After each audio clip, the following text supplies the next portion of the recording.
Sebab Tuhan Maha Besar dan sangat terpuji, Dia lebih dahsyat dari segala Allah. Sebab Tuhan Maha Besar dan sangat terpuji, kuasa-Nya dahsyat menghancurkan musuh.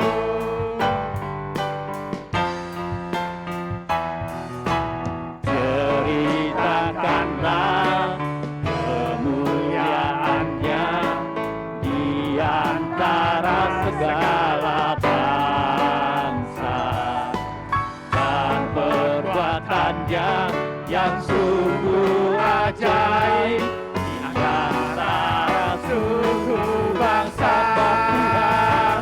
Sebab Tuhan Maha Besar dan sangat terpuji, Dia lebih dahsyat dari segala Allah.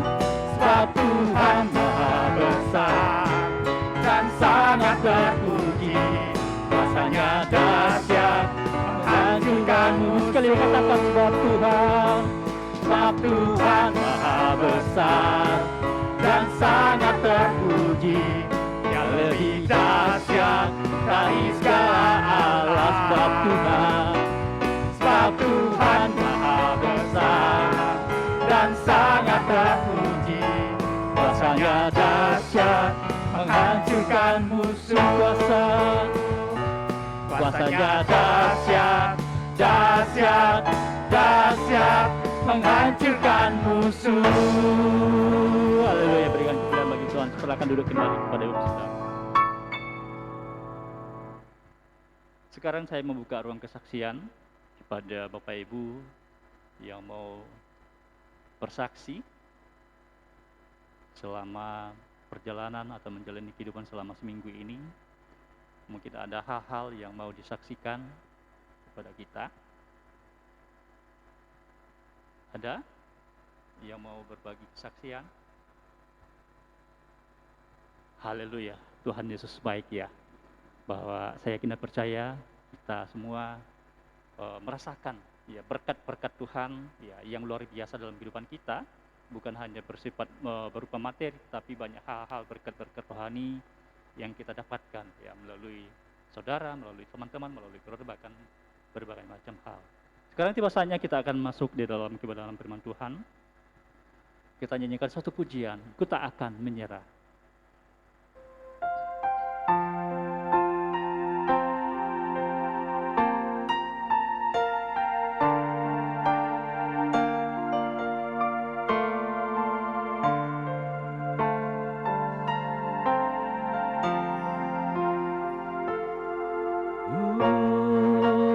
Katakan dalam segala perkara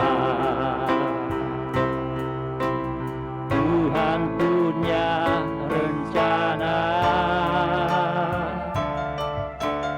yang lebih besar dari semua yang dipikirkan. Apapun yang kau perbuat, tak ada maksud jahat, sebab itu ku lakukan semua denganmu Tuhan. Ku tak akan menyerah pada apapun juga, belum ku coba semua yang ku bisa, tetapi ku berserah kepada kehendak-Mu. Hatiku percaya Tuhan punya rencana. Sekali lagi kita nyanyikan bunyi ini dari awal. Saya mengundang Bapak Ibu Saudara untuk bangkit kembali. Dalam segala perkara Tuhan punya rencana yang lebih besar dari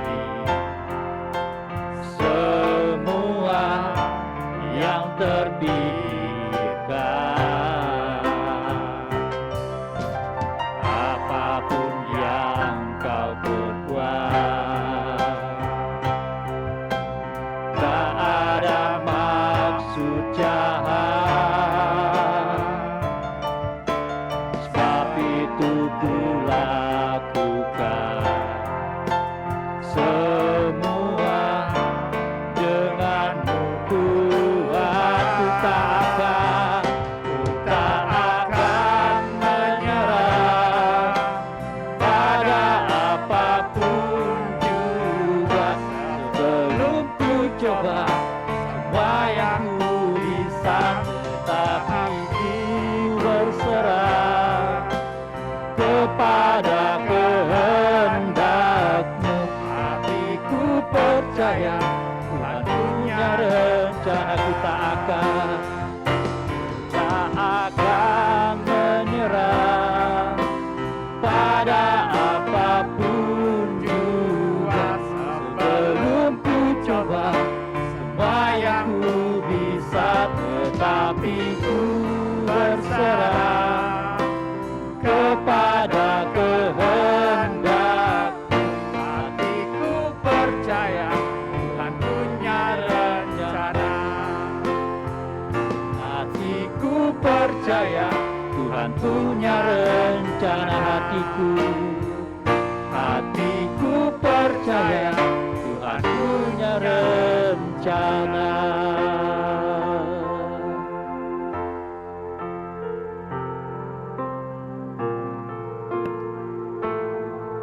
Biar pujian ini sebagai ungkapan hati kami yang sungguh di hadapan Tuhan, karena kami percaya Tuhan, situasi apapun yang kami hadapi, Engkau Allah yang punya rencana indah dalam hidup kami.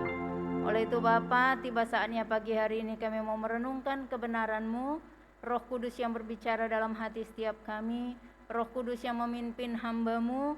Apapun yang sudah dipersiapkan, jika itu bukan kehendak Tuhan, lalukan semuanya itu. Biar Roh Kudus yang berkarya dari awal, pertengahan, hingga selesainya dalam kami merenungkan kebenaran firman Tuhan, dan Roh Kudus yang menerangkan kebenaran itu dalam hati setiap pribadi kami, untuk kami dapat memahami dan menghidupinya dalam kehidupan kami sehari-hari. Terima kasih Bapa, terpuji termulialah nama-Mu. Dalam nama Yesus kami siap merenungkan firman Tuhan. Haleluya, amin. Silakan duduk Bapak Ibu Saudara.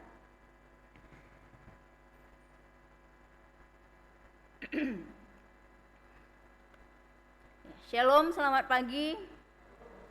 Ya, puji Tuhan, kembali kita dapat bersama pagi hari ini untuk kita beribadah, untuk kita memuji menyembah kepada Tuhan.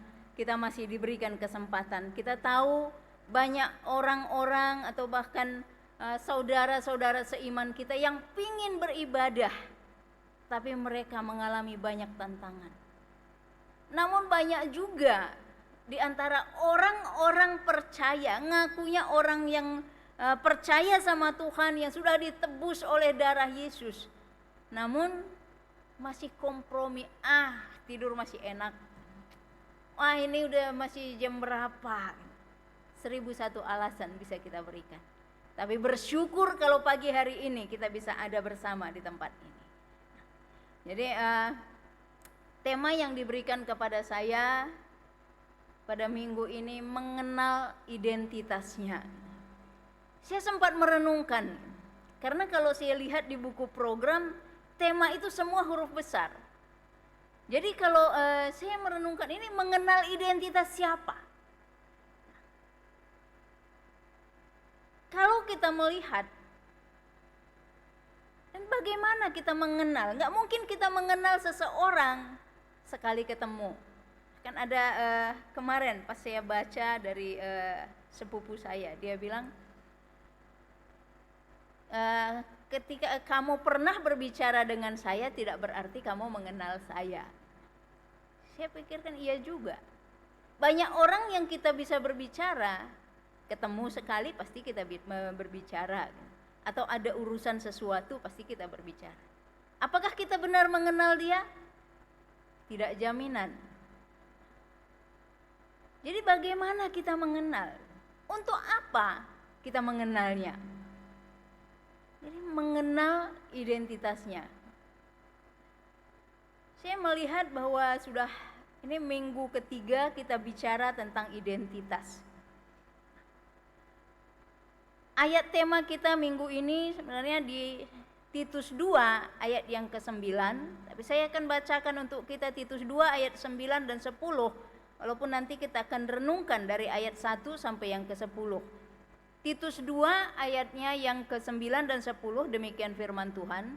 Hamba-hamba hendaklah taat kepada tuannya dalam segala hal, dan berkenan kepada mereka, jangan membantah, jangan curang, tetapi hendaklah selalu tulus dan setia, supaya dengan demikian mereka dalam segala hal memuliakan ajaran Allah Juru Selamat kita. Ini yang ikut di dalam doa pelayan, ini kita sudah banyak bahas juga. Kalau kita merenungkan kepada diri kita, bukankah setiap pribadi kita, orang-orang yang mengaku percaya kepada Yesus Kristus adalah hamba Tuhan? Tapi kembali kepada identitas yang menjadi tema kita pada minggu ini, mengenal identitasnya.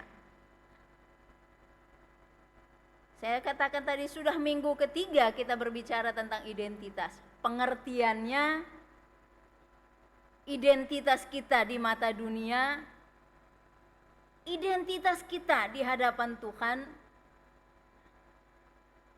Mungkin sudah banyak yang kita tahu. Sebagai orang percaya, orang yang sudah menerima Yesus sebagai juru selamat, kita tahu identitas kita di dalam Tuhan. Tapi surat Titus ini diberikan Paulus, ini kalau kita baca di pasal yang kedua, ini seolah khusus ditujukan kepada Titus untuk diajarkan kepada jemaat yang pada saat itu yang dia pimpin di Pulau Kreta. Nah, kalau kita melihat Titus 2 ayat 1, ayat 7 dan 8, di situ ada kata yang menjadi penegasan, beritakanlah, jadikanlah, hendaklah. Jadi sebagai orang percaya, ini yang harus dikerjakan Titus untuk jemaat yang ada. Nasihat Paulus. Karena tadi saya katakan setelah kita menerima Yesus sebagai Tuhan dan Juru Selamat pribadi kita, kita diberikan identitas baru sebagai anak Allah, sebagai orang pilihan, yang dikatakan dalam 1 Petrus 2 ayat yang ke-9, dan juga sebagai garam dan terang, kata Matius 5 ayat 13 dan 14. Bahkan kalau kita melihat di dalam Kisah Rasul 11 ayat yang ke-26, firman Tuhan katakan, untuk pertama kalinya murid itu disebut Kristen. Kristen itu sebenarnya kalau kita melihat dari awal itu ejekan kepada pengikut Kristus. Yang dikatakan Kristus kecil. Tapi itulah identitas yang kita lebih dikenal dalam diri kita sekarang. Banyak orang di luar sana nggak nanya agamamu apa. Tapi dia lebih simple nanya, kamu Kristen bukan? Jadi kita melihat surat Titus adalah penugasan yang langsung dari Rasul Paulus.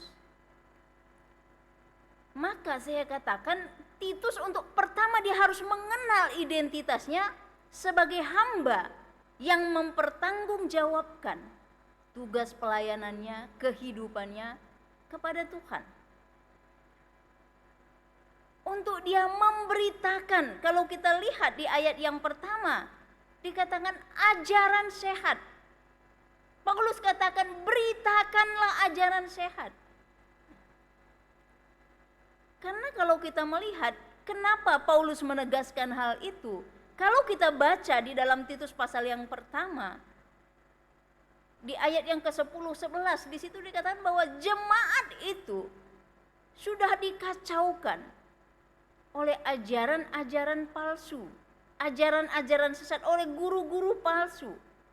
Makanya Paulus katakan kepada Titus, ajarkan ajaran sehat yang tentu dasarnya adalah firman Tuhan. Karena kita tahu firman itu akan mampu merubah hidup kita, merubah paradigma kita, membaharui kehidupan kita untuk kita tetap melangkah di jalan kebenaran yang Tuhan berikan. Untuk kita dapat tumbuh di dalam iman percaya kita kepada Dia. Karena 2 Timotius 3 ayat 16 katakan, segala tulisan yang diilhamkan Allah bermanfaat untuk mengajar, untuk menyatakan kesalahan, untuk memperbaiki kelakuan, dan untuk mendidik orang dalam kebenaran. Dan ketika Paulus katakan kepada Titus, ajarkan atau beritakan ajaran sehat. Kamu harus ajarkan tidak secara umum, tapi spesifik. Kamu lihat kapasitas jemaat itu masing-masing. Kalau secara umum saja diberitakan, mungkin tidak akan tepat sasaran.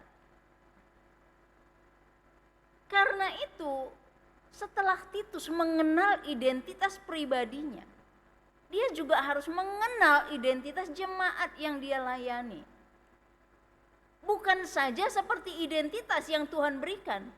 Kalau kita melihat, oh di hadapan Tuhan kan saya ini anak Allah, kata Yohanes 1 ayat 12. Saya ini kan garam dan terang. Saya ini orang pilihan. Tentu saya melihat Bapak Ibu Saudara juga sama dengan saya. Kalau kita berfokus kepada pandangan Tuhan saja. Tetapi bagaimana dunia melihat kita? Apa identitas kita di hadapan dunia? Dalam hidup kita sehari-hari, oh dia sebagai ibu rumah tangga, oh dia sebagai pekerja ini. Jadi Paulus katakan ajarkan spesifik kepada setiap kelompok-kelompok yang mungkin ada perbedaan.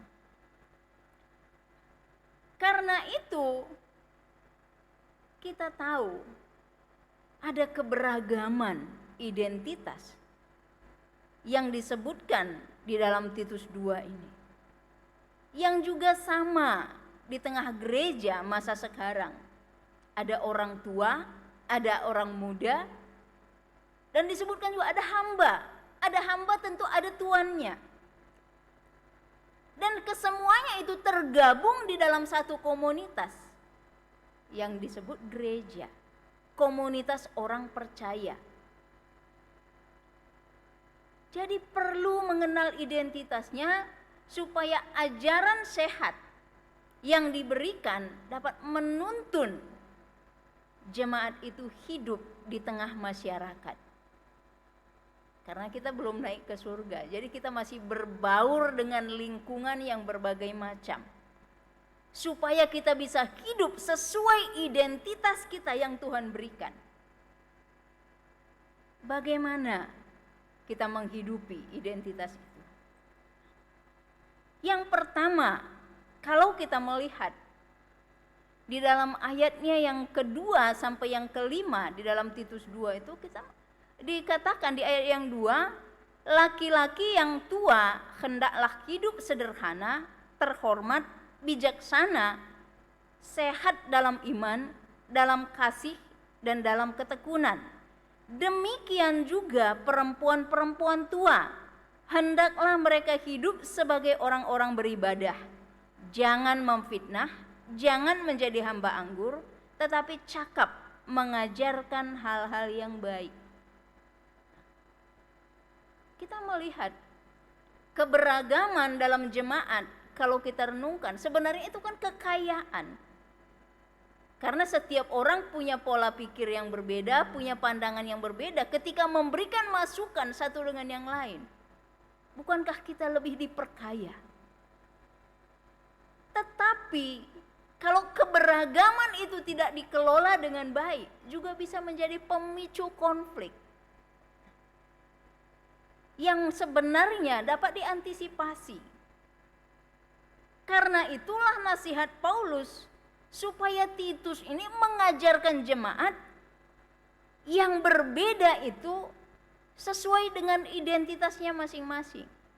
Kalau di ayat 2 dan ayat yang ketiga tadi disebutkan laki-laki yang tua, perempuan yang tua.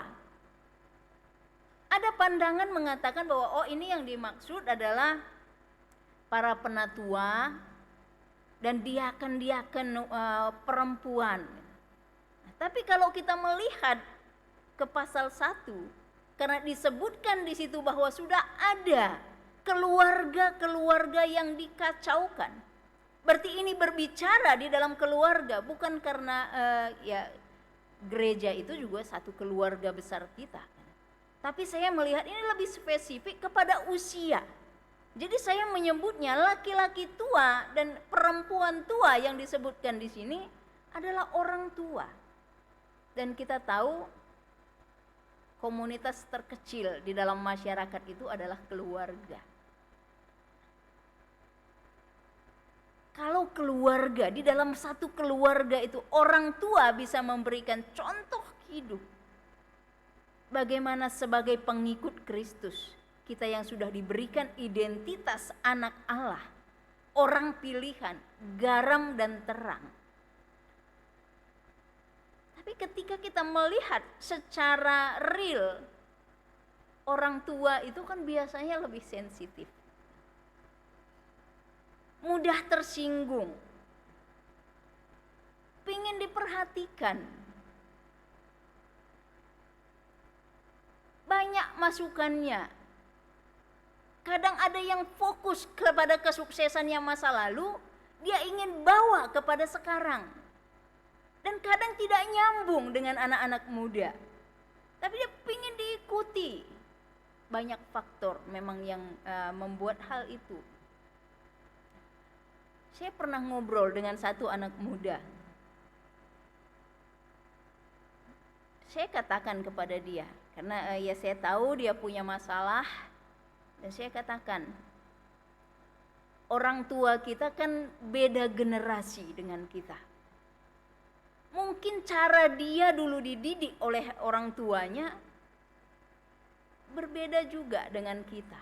Jadi apa yang dulu dia dapatkan dari orang tuanya, karena dia merasa dia sukses, dia berharap anak-anaknya juga sukses dan menerapkan pola yang sama. Karena tentunya tidak ada orang tua yang ingin melihat anaknya gagal. Pasti semua orang tua ingin melihat anaknya sukses. Ternyata cara-cara yang diterapkan tidak lagi sesuai dengan anak muda zaman sekarang. Tapi saya katakan, kadang kita juga harus mengerti. Kita coba belajar memahami. Oh, dia mungkin dulu dididik orang tua seperti ini. Tapi zaman saya berbeda. Apa yang bisa saya ambil supaya ini bisa connect?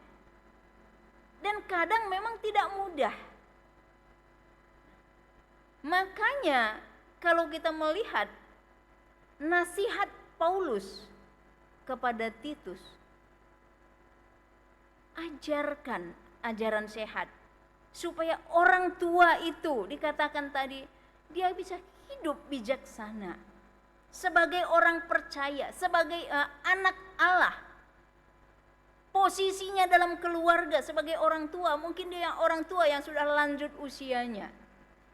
Tapi bagaimana dia bisa memberikan nilai-nilai positif mulai di tengah keluarganya, masuk di dalam komunitasnya, dan juga lingkungannya yang mungkin saja masih banyak orang yang belum percaya kepada Tuhan. Intinya kalau saya katakan, orang tua harus bisa menunjukkan hidup sebagai orang beriman mulai di tengah keluarganya. Sederhana berpenampilan, bijaksana dalam menyikapi setiap persoalan, bisa menjadi teladan hidup yang takut akan Tuhan bagi anak-anaknya. Kadang kita melihat, ini mah sulit.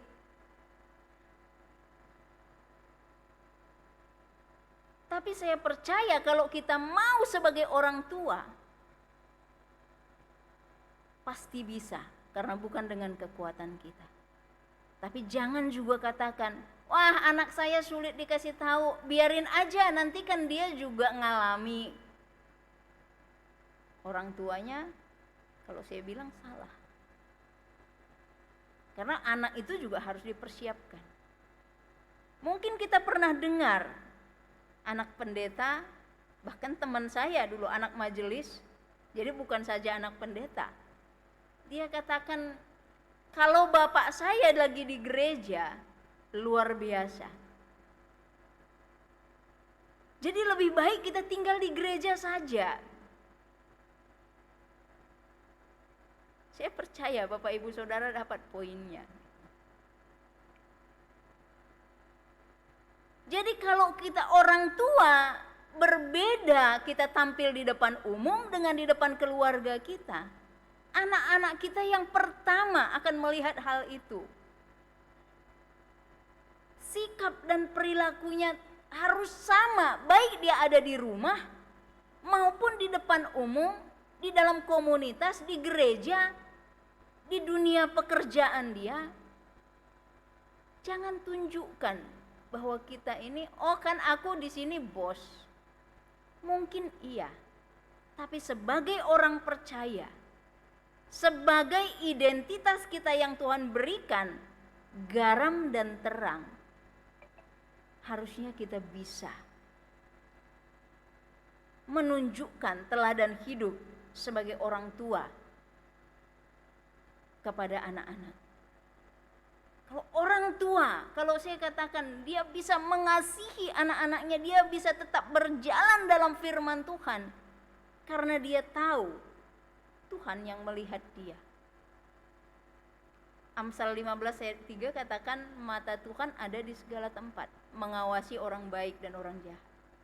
Jadi kalau kita menyadari hal itu, sebagai orang tua pun kita tidak akan berbeda sikap, baik di tengah keluarga, di tengah komunitas, di tengah dunia pekerjaan kita tetap takut akan Tuhan. Jadi melalui teladan hidup orang tua di tengah keluarga, maka saya katakan, anak-anaknya lah yang lebih dahulu dibangun untuk hidup bertanggung jawab, untuk hidup mengasihi keluarganya, untuk hidup sesuai dengan firman Tuhan. Karena itu yang melihat dia setiap hari. Ada orang berpikir, wah anakku masuk di sekolah minggu, harusnya guru sekolah minggu ini bisa membimbing dia tumbuh dalam firman Tuhan. Ada juga orang yang menuntut, kan anakku sekolah, aku bayar mahal loh sekolah itu. Gurunya harus bisa maksimal. Tapi kalau kita renungkan, bukankah anak itu lebih banyak waktu bersama dengan orang tuanya? Orang tua pingin anaknya sukses, dia ngajarin yang baik. Tapi apakah orang tua itu melakukan apa yang dia ajarkan? Karena perkataan itu tidak sekuat perilaku kita berbicara. Atau bisa saya katakan perbuatan itu berbicara lebih keras daripada perkataan. Sekalipun kita selalu mengajarkan yang baik, yang benar, kalau tidak dilakukan, dampaknya akan berbeda. Bapak Ibu Saudara yang punya anak-anak, yang bahkan mungkin dari anak-anak kecil, perhatikan apa yang dilakukan orang tuanya, gaya jalannya, gaya makannya, diikuti. Apakah orang tua bilang, kamu ikuti gaya saya ya? Saya percaya tidak. Tapi karena itu yang dia lihat, itu yang menginspirasi dia. Jadi sebagai orang tua dikatakan harus bisa memberikan contoh, harus bisa hidup sebagai pengikut Kristus. Setelah orang tua, di ayat yang ke-6 sampai yang ke-8 di situ dikatakan, demikian juga orang-orang muda, nasihatilah mereka supaya mereka menguasai diri dalam segala hal. dan jadikanlah dirimu sendiri suatu teladan dalam berbuat baik. Hendaklah engkau jujur dan bersungguh-sungguh dalam pengajaranmu, sehat dan tidak bercela dalam pemberitaanmu, sehingga lawan menjadi malu, karena tidak ada hal-hal buruk yang dapat mereka sebarkan tentang kita. Orang muda dikatakan, orang muda itu bisa ada di tengah keluarga yang sudah percaya, bisa saja keluarganya belum percaya. Dan kita tahu bahwa orang muda itu biasanya labil, mudah digoda lingkungannya, teman-temannya, atau bahkan kadang supaya diterima oleh orang lain, dia ikut saja. Karena ingin penerimaan diri. Orang muda sebagai pribadi pilihan Tuhan untuk dapat menjadi garam dan terang, harus diajarkan, kata Paulus, menguasai diri. Apalagi kalau keluarganya belum percaya Tuhan. Mungkin di tengah keluarga dia dapat contoh berbeda. Kalau di dalam komunitas orang percaya dia tidak mendapatkan teladan yang bisa memotivasi dia, sulit untuk dia akan tumbuh. Kalau dia sulit untuk tumbuh, bagaimana dia bisa berdampak, menunjukkan hidupnya sebagai orang muda yang hidup sebagai pengikut Kristus. Orang muda yang mencari jati diri, banyak ingin tahunya, ingin coba segala sesuatu karena ingin tahu. Sehingga anak-anak muda banyak yang terjerumus narkoba, banyak yang ngikut jadi teroris. Karena diiming-imingi dan dia punya pikiran masih labil. Akhirnya ditawarin ABC, ikut saja. Orang muda sangat membutuhkan teladan hidup. Maka Paulus katakan kepada Titus, jadikan dirimu sebagai teladan bagi mereka. Dalam mengajar, lakukan itu dengan sungguh-sungguh. Lakukan pengajaranmu itu dengan jujur. Karena kamu mengasihi mereka. Jadi harus disertai kejujuran. Ajaran harus sejalan dengan apa yang dilakukan pengajarnya. Supaya dapat memotivasi dan menginspirasi orang-orang muda yang sedang diarahkan untuk mencari jati dirinya, sekalipun mungkin dia tahu bahwa identitasnya di dalam Tuhan adalah anak Allah, sebagai garam dan terang, sebagai orang pilihan. Makanya 1 Timotius 4 ayat 12 bagian B, terjemahan firman Allah yang hidup, katakan, jadilah teladan mereka, biarlah mereka mengikuti caramu mengajar dan caramu hidup. Jadilah pedoman bagi mereka dalam hal kasihmu, imanmu, dan pikiranmu yang bersih. Jadi yang mengajar, apa yang diajarkan harus lebih dahulu dia lakukan dalam hidupnya. Kadang gampang-gampang susah. Kita tahu itu benar, tapi memang harus bayar harga untuk sangkal diri. Kita masih hidup di dalam dunia yang dikuasai daging. Tapi inilah firman Tuhan. Dengan menjadi teladan bagi orang muda, maka mereka akan dapat hidup di dalam identitasnya sebagai garam dan terang. Baik itu bagi komunitasnya, bahkan bagi keluarganya, jikalau di tengah keluarganya belum percaya, atau bagi orang-orang dalam lingkungannya. Kita melihat hari-hari ini banyak orang yang mengalami perjumpaan dengan Tuhan, keluarganya belum percaya karena sikap hidupnya di tengah keluarga. Anggota keluarga yang lain melihat dia berubah, akhirnya yang lain juga ikut. Berapa hari lalu saya sempat dengerin bagaimana Muhammad KC. Awalnya dia kenal Tuhan dari kesaksian dari pengacaranya itu Kamarudin Simanjuntak. Dia katakan sebenarnya kan keluarga ini keluarga yang radikal, bisa dikatakan seperti itu. Ternyata si MKC ini yang pertama kenal Tuhan itu omnya, saudara dari bapaknya.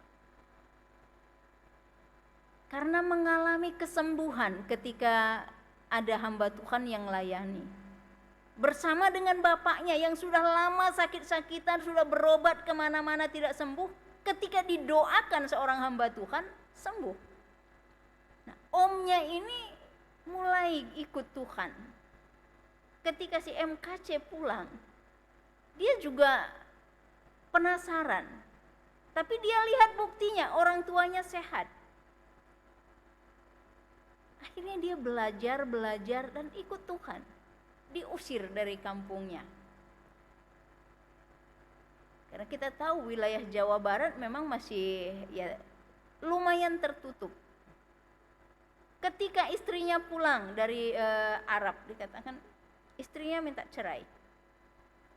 Karena dia tahu suaminya percaya Yesus. Tapi akhirnya satu persatu keluarganya bisa dibawa kepada Yesus. Sekalipun tampilan mereka, dia katakan anak-anaknya masih tampil sebagaimana layaknya yang diterima oleh masyarakat setempat. Tapi hati mereka, hidup mereka, sikap mereka menjadi terang. Seperti yang Kristus berikan identitasnya. Sehingga dia harus keluar dari daerahnya, tapi dia tetap berpaut kepada Tuhan. Ketika sidang berapa waktu lalu, dia minta izin untuk pulang kampung. Hakim izinkan, tapi masyarakat di kampungnya tidak terima. Karena dia imannya beda. Tapi orang melihat dia memang berubah. Tapi karena dia frontal untuk menyingkapkan yang terselubung, banyak orang yang tidak terima. Jadi orang muda harus diberikan teladan supaya mereka dapat diarahkan hidup dalam identitasnya sebagai garam dan terang. Sehingga orang-orang yang belum percaya, yang bahkan melihat kehidupan mereka, yang melihat kehidupan kita, yang melihat kehidupan yang mengajarkan kebenaran itu, mereka juga akan melihat bahwa Kristus hidup di dalam kita. Mereka tidak mampu untuk mencela ajaran Kristus. Karena mereka melihat bahwa apa yang diajarkan sama dengan yang dilakukan. Jadi orang tua harus hidup sebagai pengikut Kristus. Orang muda hidup sebagai pengikut Kristus. Yang selanjutnya kalau kita lihat tadi ayat yang ke-9, hamba-hamba hendaklah taat kepada tuannya dalam segala hal. Tadi saya katakan setiap kita orang percaya adalah hamba Tuhan. Jadi hamba itu bukan sekedar, oh itu Pak Tobi pendeta, dia hamba Tuhan. Saya kan jemaat biasa. No. Setiap orang percaya adalah pengikut Kristus yang juga adalah hamba-hamba Tuhan.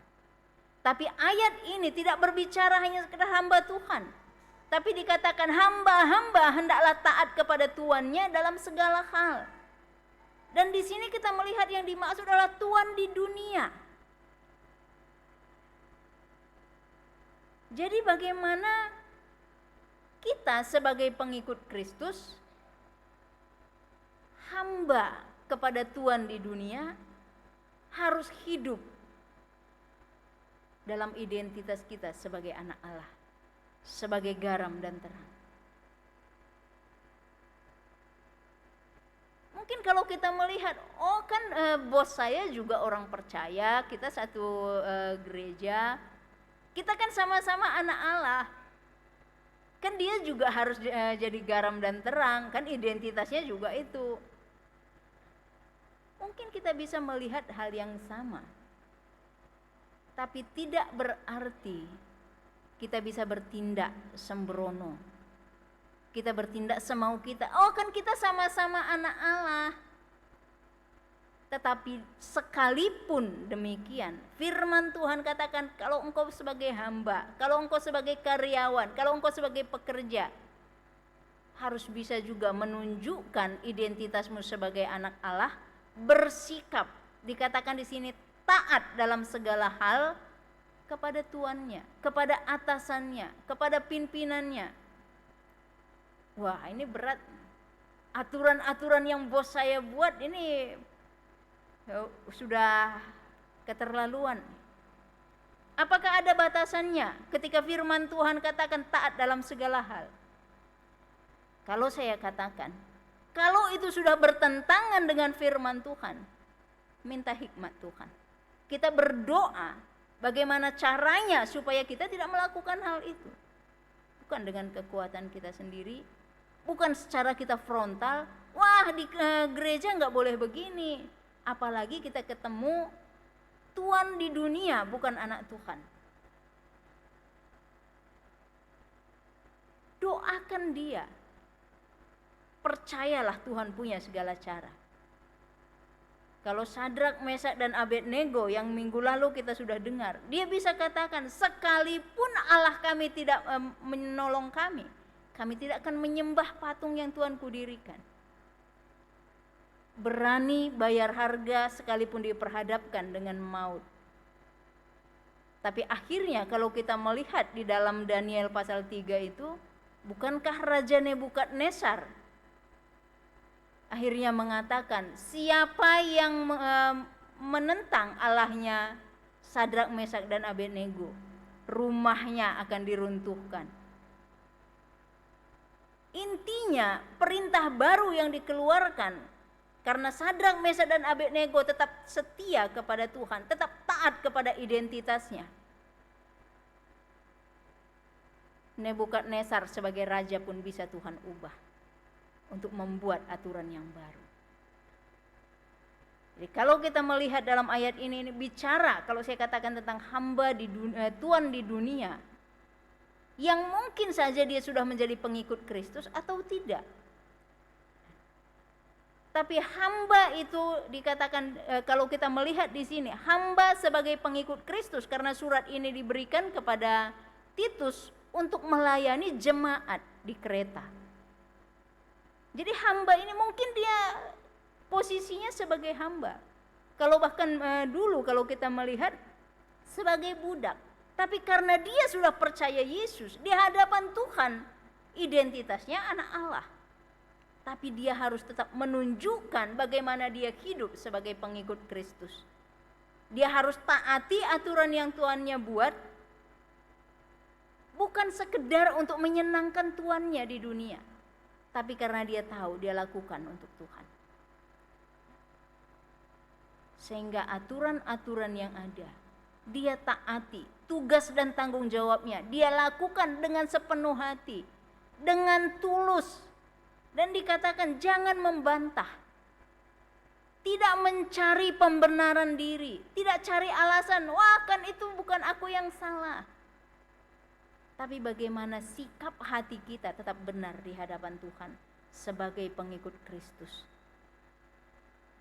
Kolose 3 ayat 22 sampai 24 kalau kita baca di situ, katakan hamba-hamba taat dalam segala hal dengan tulus hati karena takut akan Tuhan. Jadi kita lakukan karena kita takut akan Tuhan. Kita taat kepada Tuhan kita di dunia. Kalau kita bekerja kita lakukan dengan sepenuh hati, supaya apa yang kita kerjakan itu juga membawa hasil yang maksimal. Kita melihat kehidupan Yusuf di rumah Potifar. Dia tidak mengeluh. Tapi firman Tuhan katakan, apa yang dikerjakannya Tuhan buat berhasil. Tuhan memberkati semuanya. Jadi kita melayani Tuhan di dunia menurut kehendak Tuhan, sesungguhnya Tuhan sendirilah yang kita layani. Sehingga kalau kita melihat Matius 25 ayat 40, Yesus katakan, sesungguhnya segala sesuatu yang kamu lakukan untuk salah seorang dari saudaraku yang paling hina ini, kamu telah melakukannya untuk aku. Yesus katakan, mungkin ini orang yang terabaikan, apalagi pimpinanmu. Tapi ketika kamu lakukan itu untuk dia, dengan tulus dan setia, kamu sudah melakukannya untuk aku, kata Yesus. Makanya dalam Efesus 6 ayat 5 katakan, hai hamba-hamba, taatilah Tuhanmu yang di dunia dengan takut dan gentar, dan dengan tulus hati, sama seperti kamu taat kepada Kristus. Karena dia Tuhan kita, kita harus tunjukkan bagaimana kita hidup. Baik itu orang tua, orang muda, hamba sebagai pengikut Kristus. Kalau kita melihat di ayat yang ke-12 dalam Titus 2 ini katakan, ia mendidik kita supaya kita meninggalkan kefasikan dan keinginan-keinginan duniawi, dan supaya kita hidup bijaksana, adil, dan beribadah di dalam dunia sekarang ini. Maka saya katakan, apapun identitas kita di mata dunia, sebagai orang tua, orang muda, pekerja, hamba Tuhan, hiduplah bijaksana dan bertanggung jawab seperti firman Tuhan tetapkan bagi kita. Bukan dengan kekuatan kita, tapi minta kekuatan dari Tuhan. Minta hikmat untuk kita mampu melakukannya. Sehingga identitas kita yang diberikan Tuhan sebagai anak Allah, sebagai orang pilihan, sebagai garam dan terang, akan nyata dan membawa dampak positif.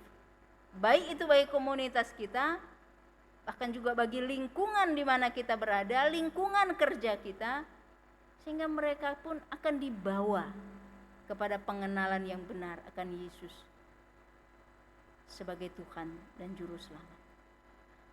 Dengan kita hidup dalam identitas kita, hidup sebagai pengikut Kristus, kita tampilkan di depan umum, maka yang kedua saya katakan, nama Tuhan pasti dimuliakan. Kalau kita baca tadi di dalam ayatnya yang kelima, bagian terakhir di situ dikatakan, atau ayat 5 dikatakan, hidup bijaksana dan suci, rajin mengatur rumah tangganya, baik hati dan taat kepada suaminya, agar firman Allah jangan dihujat orang. Dalam terjemahan firman Allah yang hidup dikatakan, dengan mengenal identitasnya dan hidup dalam identitas itu, maka iman Kristen tidak mendapat celaan dari orang-orang yang mengenal mereka, yang mengenal kita sebagai orang percaya, yang mengenal kita sebagai orang Kristen, karena kita hidup sesuai dengan identitas kita. Dengan menjalani hidup kita sebagai anak Allah, sebagai terang, sebagai garam, maka saya katakan, bisa dipastikan hidup kita akan menjadi berkat bagi lingkungan kita. Baik yang sudah percaya maupun orang-orang yang belum percaya akan melihat, karena garam dan terang itu pasti membawa dampak yang positif, pasti membawa dampak yang baik, memberikan pengaruh. Kalau sayur nggak ada garam aja kita bilang, aduh hambar banget, nggak enak dimakan. Kalau kita sebagai garam, berilah pengaruh yang baik, yang sama sebagai identitas kita. Sebagai pribadi yang telah ditebus oleh darah Yesus, sebagai hamba-hamba. Lakukan dengan tulus hati, taati dalam segala hal, tanpa bantahan dikatakan. karena kita melakukan kewajiban kita. Sekalipun itu di tengah dunia, di tengah masyarakat, ingat bahwa kita melakukannya untuk Tuhan. Kita tulus dan setia dalam bertindak karena kita tahu pertanggungjawaban kita kepada Tuhan. Dalam setiap langkah hidup kita, kita akan pertanggungjawabkan di hadapan Tuhan. Bahkan kalau kita melihat Ibrani 4 ayat 13 katakan, segala sesuatu telanjang, terbuka di depan mata Dia, yang kepadanya kita harus memberi pertanggungan jawab. Jadi kalau seluruh aspek hidup kita tahu terbuka di hadapan Tuhan, masihkah kita kompromi dengan dunia ini untuk hidup dalam identitas kita? Bagaimana kita mengelola waktu-waktu yang Tuhan berikan? Firman Tuhan di ayat yang ke-10 tadi katakan, jangan curang. Bagaimana kita mengelola waktu kita? Bagaimana kita mengelola berkat-berkat yang Tuhan berikan, yang Tuhan percayakan untuk kita kelola? Mungkin tidak ada yang menegur, mungkin tidak ada yang, kamu bayar perpuluhan dong. Saya percaya tidak ada. Tapi kalau kita tahu identitas kita di hadapan Tuhan dan hidup kita yang terbuka di hadapan Tuhan, maka saya percaya kita hidup di dalam identitas itu tanpa teguran-teguran dari orang lain, karena kita bukan takut kepada manusia. Dengan demikian saya katakan, kita mentaati firman Tuhan dalam identitas yang Tuhan sudah berikan bagi kita, sehingga nama Tuhan pasti dimuliakan. Baik di dalam hidup kita sebagai orang percaya, juga oleh orang-orang yang akan melihat gaya hidup kita, cara hidup kita sebagai pengikut Kristus, sebagai hidup di dalam identitas kita. Apapun identitas kita, kita tahu dunia bisa memberikan kita identitas berbagai macam, tapi identitas kita di hadapan Tuhan, kita semua anak Allah, orang pilihan, garam dan terang, dan itulah yang harus kita hidupi supaya berdampak bagi orang-orang di sekeliling kita. Amin. Mari kita berdoa. Bapa, kami bersyukur Tuhan buat kasih setiamu yang melimpah dalam hidup kami. Hamba-Mu berhenti sampai di sini, namun kami percaya Roh Kudus tidak pernah berhenti menerangkan kebenaran itu dalam hati kami. Mampukan kami lebih lagi Bapa memahami firman Tuhan, dan biar Roh Kudus mengingatkan senantiasa untuk kami mampu hidup di dalam identitas kami sebagai anak Allah, sebagai orang pilihan yang Tuhan tetapkan untuk menjadi garam dan terang bagi dunia ini. Sehingga dimanapun Tuhan tempatkan kami berada, orang lain melihat bahwa kami pengikut Kristus, orang lain melihat kehidupan kami, maka nama Tuhan dimuliakan. Terima kasih Tuhan, terpuji nama-Mu, dalam nama Yesus kami bersyukur dan berdoa, haleluya, amin.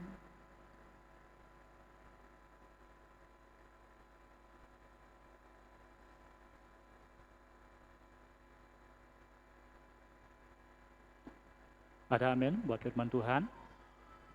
Saya kira percaya kita diberkati melalui kebenaran firman Tuhan pada hari ini. Baik saudara, kita akan mempersiapkan hati kita untuk memberikan persembahan. Bisa memberikan melalui scan QRIS yang ada di belakang kursi, maupun bagi Bapak Ibu yang mau memberikan secara langsung melalui kantong kolektan yang ada di belakang. Namun sebelumnya kita akan berdoa, nanti Pak saya pimpin kita di dalam doa. Mari kita berdoa. Bapa yang baik, yang kami sembah dalam Tuhan, dalam nama Tuhan Yesus Kristus, terima kasih untuk pagi hari ini kami masih bisa beribadah di tempat ini. Terima kasih untuk pujian dan persembahan kami yang kami naikkan. Terima kasih juga untuk firman-Mu. Sebentar kami mau memberikan persembahan Tuhan, berkati persembahan kami untuk pekerjaan-Mu di tempat ini. Hanya di dalam nama-Mu saja kami sudah berdoa dan mengucap syukur. Haleluya. Amin. Sambil menjalankan kantong persembahan dan kita menyanyikan satu pujian, serukan namanya.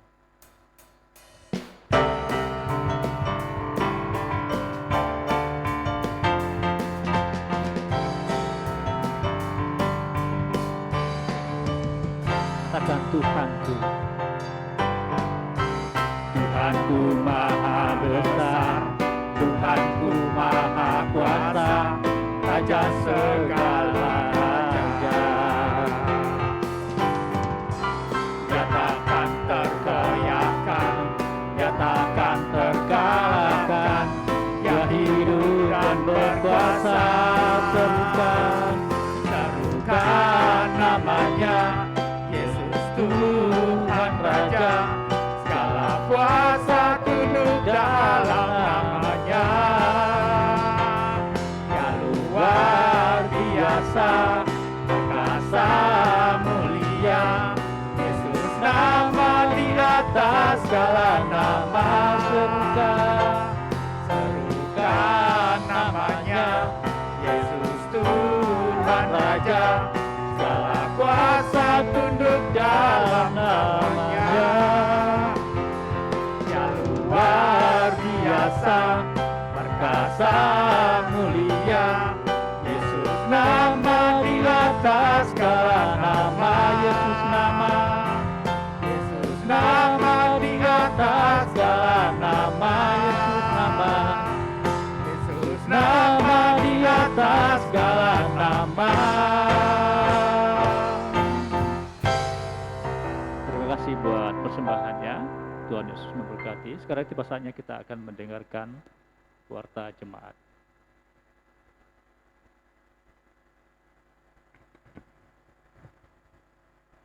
Haleluya. Shalom Bapak Ibu Saudara. Pada saat ini kita akan mendengarkan kelengkapan dari warta jemaat. Doa pagi dilakukan setiap hari Selasa sampai dengan hari Sabtu jam 8 pagi. Diundang Bapak Ibu Saudara yang rindu untuk mengawali hari yang baru, untuk kita bisa bersekutu bersama-sama di doa pagi melalui aplikasi Zoom yang disediakan. Untuk hari Rabu kita ada komsel pemuda remaja di tempat ini, tapi bagi teman-teman yang berhalangan juga bisa mengikuti komsel melalui aplikasi Zoom yang disediakan. Diundang semua pemuda remaja untuk kita sama-sama hadir, untuk kita saling diberkati satu dengan yang lainnya. Untuk hari Kamis Bapak Ibu Saudara kita ada bukan KPKW ya, tetapi kita ada BGA, baca gali Alkitab ya, baca gali Alkitab juga dilakukan melalui Zoom jam 7 malam. Diundang seluruh Bapak Ibu Saudara, kita sama-sama belajar firman Tuhan, kita sama-sama belajar menggali kebenaran firman Tuhan. Untuk hari Jumat kita ada doa untuk tim pemuji pemusik, diundang seluruh tim pemuji pemusik. Mari kita sama-sama berdoa di hari Jumat untuk mempersiapkan pelayanan kita, baik ibadah youth di hari Sabtu dan juga ibadah Minggu. Selanjutnya untuk ibadah pra remaja ya akan dilakukan juga setiap hari Sabtu jam 16.30. Untuk Bapak Ibu Saudara yang memiliki anak-anak pra remaja, diajak untuk mereka bisa ngikutin ibadah pra remaja melalui aplikasi Zoom yang sudah disediakan. Nanti firman Tuhan yang akan dibawakan oleh Bapak Jerry Tirta. Untuk hari Sabtu juga ada ibadah pemuda remaja di tempat ini jam 18.00 atau jam 6 sore. Diundang seluruh pemuda remaja untuk kita bisa bersama-sama beribadah di tempat ini, untuk kita sama-sama memuji muliakan Tuhan, sama-sama diberkati, bertumbuh di dalam Tuhan. Namun bagi teman-teman yang berhalangan untuk hadir juga bisa mengikuti ibadah melalui Instagram Youth Group di Pluit atau juga melalui channel YouTube Group di Pluit. Untuk hari Minggu, ibadah seperti biasa setiap hari Minggu jam 9 pagi sampai dengan selesai di gereja Jalan Taman Pluit Murni 3 nomor 11. Dan bagi Bapak Ibu Saudara yang berhalangan untuk mengikuti ibadah bisa mengikuti ibadah melalui channel YouTube Group di Pluit. Begitu juga dengan sekolah minggu, dilakukan ibadah sekolah minggu di lantai 2. Bagi Bapak Ibu Saudara yang memiliki anak-anak kecil, diarahkan anak-anaknya untuk mengikuti ibadah di lantai 2. Tapi bagi Bapak Ibu Saudara yang berhalangan hadir juga bisa memberitahukan kepada anak-anaknya untuk mengikuti ibadah sekolah minggu di channel YouTube Group di Pluit. Kembali Bapak Ibu Saudara diingatkan untuk kita bisa terus mencicil atau melunasi janji iman Natal kita pada tahun ini kiranya Tuhan Yesus terus memberkati kita dan juga diingatkan untuk brosur Natal, kiranya kita bisa terlibat di dalamnya. Untuk tahun ini brosur Natal akan diperuntukkan bagi pekerjaan pelayanan Tuhan yang ada di Tangerang, Pendeta Sujud Prasetyo. Dan juga Bapak Ibu Saudara, setelah ibadah nanti kita ada doa untuk panitia Natal. Jadi diundang seluruh Bapak Ibu Saudara yang terlibat di dalam kepanitiaan Natal, kita akan berdoa sebentar setelah ibadah selesai. Ya, nanti Ibu Yulianti yang memimpin kita, kiranya kita sama-sama hadir supaya tidak lama, buang-buang waktu. Setelah itu baru kita bisa melakukan aktivitas kita yang lainnya. Sekian pengumuman, kiranya kita bisa mengikuti seluruh rangkaian ibadah kita selama 1 minggu. Waktu selanjutnya saya serahkan pada Bapak Gembala.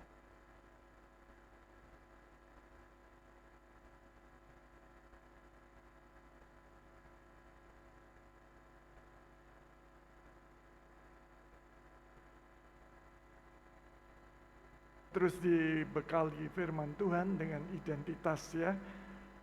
Di gereja ini saudara perhatikan setiap bulan itu temanya sama. Karena itu semakin mantap kita ya.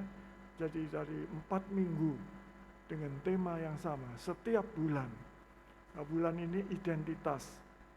Tadi saya tergerak, karena itu mari kita berdoa untuk orang-orang yang tulus melakukan identitasnya di tengah-tengah lingkungan yang berseberangan. Oh, itu perlu didoakan saudara ya. Apakah saudara mengalami seperti itu sehingga identitasnya tidak hidup, tidak tumbuh, tapi ada identitasnya yang terus ya mantap ya menghadapi tantangan-tantangan hidup. Perlu didoakan. Amin. Mari kita bangkit berdiri, kita berdoa untuk itu. Terima kasih Tuhan. Allah yang kami sembah adalah Allah yang Maha Kuasa. Engkau yang sudah memberikan identitas bagi kami. Anak-anak Allah. Bahkan yang utama, kami adalah manusia baru yang sudah mati dan bangkit bagi Tuhan. Sudah bertobat dan hidup sekarang ini hidup seperti Tuhan Yesus Kristus. Dan itu mengandung banyak sekali identitas yang perlu kami ketahui Tuhan. 3 minggu sudah Engkau bicara tentang identitas kami. Karena itu apa yang kami sudah terima tanamkan oleh kuasa Roh Kudus Tuhan. Tidak mandek di otak, tidak mandek di hati. Tapi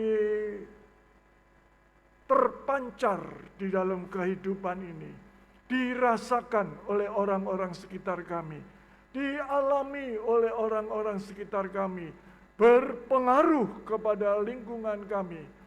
Itulah kehendak Tuhan, itulah penginjilan, itulah bersaksi yang Tuhan inginkan. Tidak disimpan di otak kami dan di hati kami, tapi dikeluarkan untuk diketahui orang-orang sekitar kami bahwa Yesus adalah Tuhan.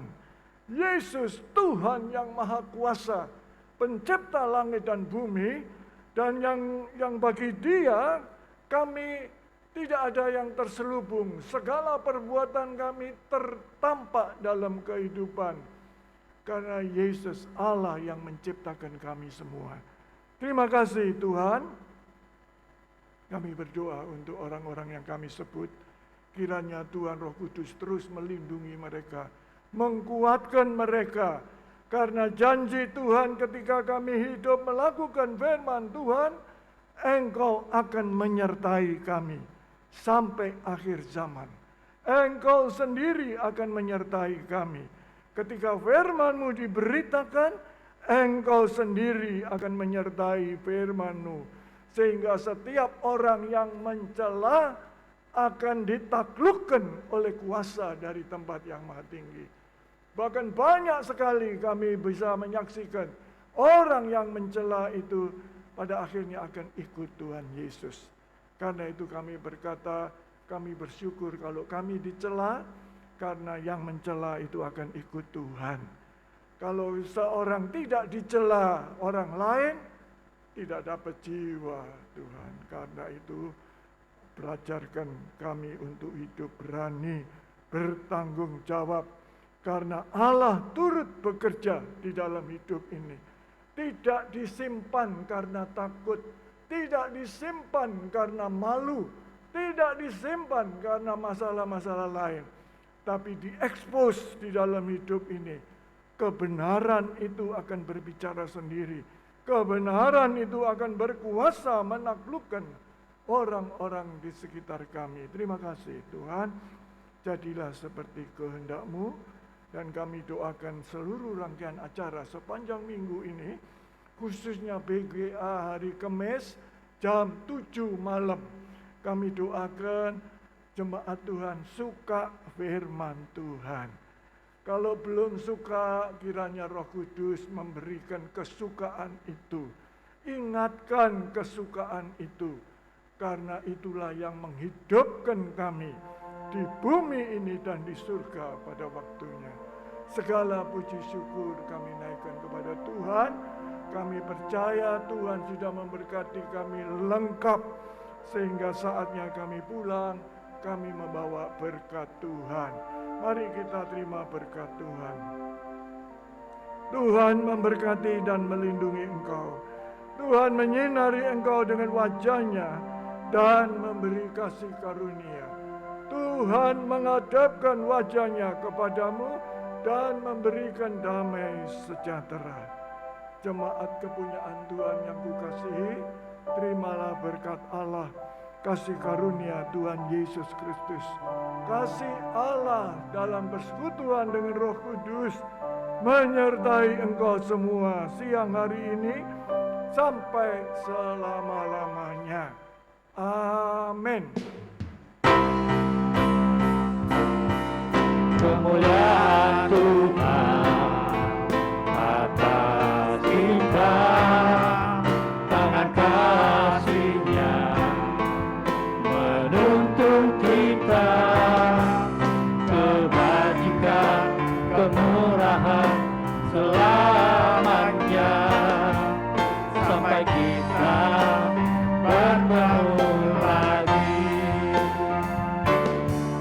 Kemuliaan Tuhan atas kita, tangan kasih-Nya menuntun kita, kebajikan, kemurahan selamanya, sampai kita bertemu lagi.